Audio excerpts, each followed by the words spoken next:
Once upon a time, there was a young fellow who enlisted as a soldier, conducted himself bravely, and was always at the very front when it was raining bullets. As long as the war lasted, all went well. But when peace was made, he was dismissed, and the captain said he could go wherever he wanted to. His parents were dead, and he had no longer a home, so he went to his brothers and asked them to support him until there was another war. The brothers, however, were hard-hearted, and said, "What can we do with you? We have no work for you. See that you go and make a living for yourself." The soldier had nothing left but his gun, so putting it on his shoulder, he went forth into the world. He came to a large heath, on which nothing was to be seen but a circle of trees. Filled with sorrow, he sat down beneath them and thought about his fate. "I have no money," he thought, "and the only trade I have learned is that of making war.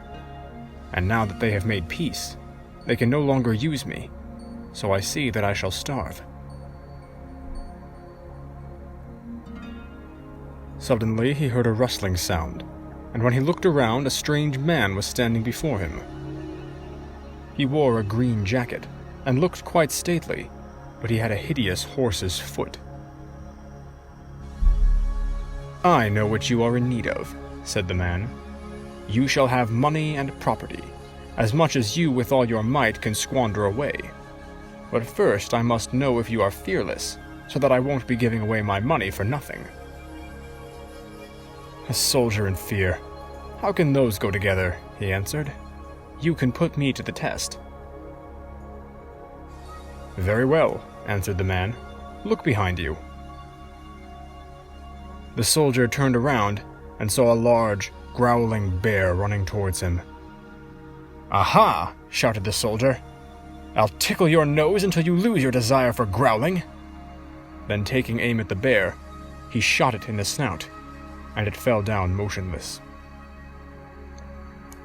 "I see quite well," said the stranger, "that you do not lack for courage, but there is one more condition that you will have to fulfill." "If it does not endanger my salvation," answered the soldier, who knew quite well who was standing before him. "Otherwise, I'll have nothing to do with it."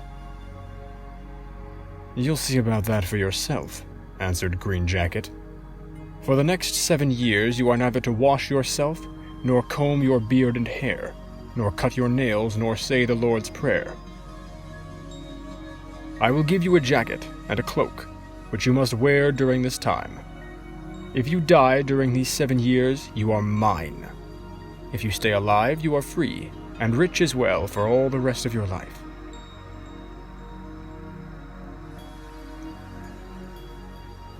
The soldier thought about his desperate situation, and having faced death so often before, he decided to risk it now as well, and he entered into the agreement.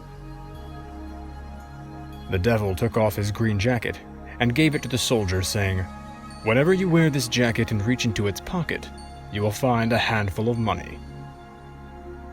Then he pulled the skin off the bear and said, "This shall be your cloak and your bed as well, for you are to sleep on it, and you are not allowed to lie in any other bed. Because of your clothing you shall be called Bearskin." With that, the devil disappeared.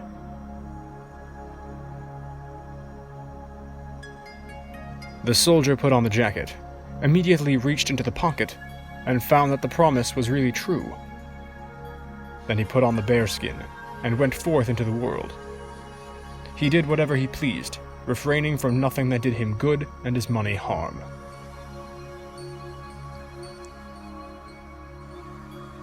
During the first year his appearance was still acceptable, but during the second he looked like a monster. His hair covered nearly his entire face. His beard looked like a piece of coarse felt cloth. His fingers had claws, and his face was so covered with dirt that if someone had planted cress on it, it would have grown. Everyone who saw him ran away. However, because everywhere he went he gave money to the poor to pray that he might not die during the 7 years, and because he paid well for everything, he always found shelter. In the 4th year, he arrived an inn. The innkeeper would not let him enter, refusing even to let him have a place in the stable because he was afraid he would frighten the horses. However, when Bearskin reached into his pocket and pulled out a handful of ducats, the innkeeper softened and gave him a room in an outbuilding. Bearskin, however, had to promise not to let himself be seen, lest the inn should get a bad name. One evening, Bearskin was sitting alone, wishing with all his heart that the 7 years were over, when he heard a loud moaning in a neighboring room. He had a compassionate heart, so he opened the door and saw an old man weeping bitterly and striking his hands together above his head. Bearskin went nearer, but the man jumped to his feet and tried to run away.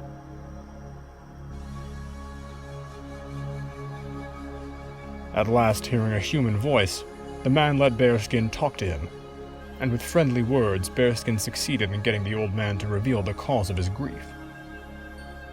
Slowly but surely, the old man had lost his wealth, and now he and his daughters would have to starve.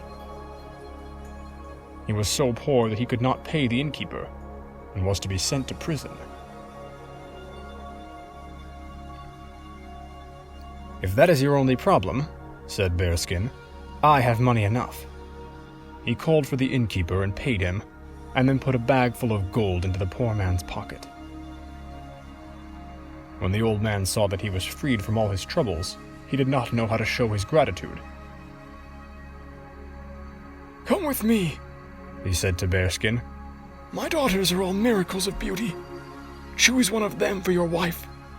When she hears what you have done for me, she will not refuse you. You do look a little strange, to be sure, but she will put you in order again." This pleased Bearskin well, and he went with the old man. When the eldest daughter saw him, she was so terrified at his face that she screamed and ran away. The second one stood still and looked at him from head to foot, but then she said, "How can I accept a husband who no longer has a human form? The shaved bear that once was here and passed itself off for a man pleased me far better. At least it was wearing a hussar's fur and white gloves. If ugliness were his only flaw, I could get used to him." The youngest one, however, said, "Father dear, he must be a good man to have helped you out of your trouble. If you promised him a bride for doing so, your word must be kept." It was a pity that Bearskin's face was covered with dirt and hair, for otherwise they would have seen how his heart laughed within his body when he heard these words. He took a ring from his finger, broke it in two, and gave her one half. He kept the other half himself. He then wrote his name inside her half, and her name inside his. He asked her to take good care of her peace. Then he took leave, saying, "I must wander about for 3 more years. If I do not return at that time, you are free, for I shall be dead. But ask God to preserve my life." The poor bride-to-be dressed herself entirely in black, and when she thought about her future bridegroom, tears came into her eyes. From her sisters she received nothing but contempt and scorn. "Be careful," said the oldest. "If you give him your hand, he will hit you with his claws." "Beware," said the second. "Bears like sweet things, and if he takes a liking to you, he will eat you up." "You must always do what he wants you to," continued the oldest, "or he will begin to growl." And the second one added, "But the wedding will be merry, for bears dance well." The bride-to-be said nothing, and did not let them irritate her. Bearskin, however, traveled about the world from one place to another, did good wherever he could, and gave generously to the poor that they might pray for him.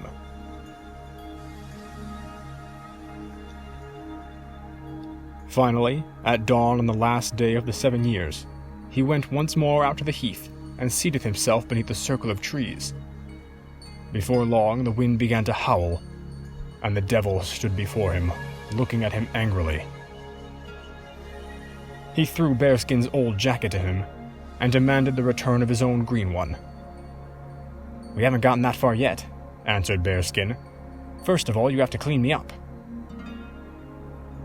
Whether the devil wanted to or not, he had to fetch water and wash off Bearskin, comb his hair and cut his nails. After this, he looked like a brave soldier, and was much better looking than he had ever been before. When the devil was safely gone, Bearskin was quite light-hearted. He went into the town, purchased a splendid velvet jacket, seated himself in a carriage drawn by 4 white horses, and drove to his bride's house. No one recognized him. The father took him for a distinguished colonel, and led him into the room where his daughters were sitting. He was given a seat between the 2 eldest. They poured wine for him, served him the finest things to eat, and thought that they had never seen a more handsome man in all the world.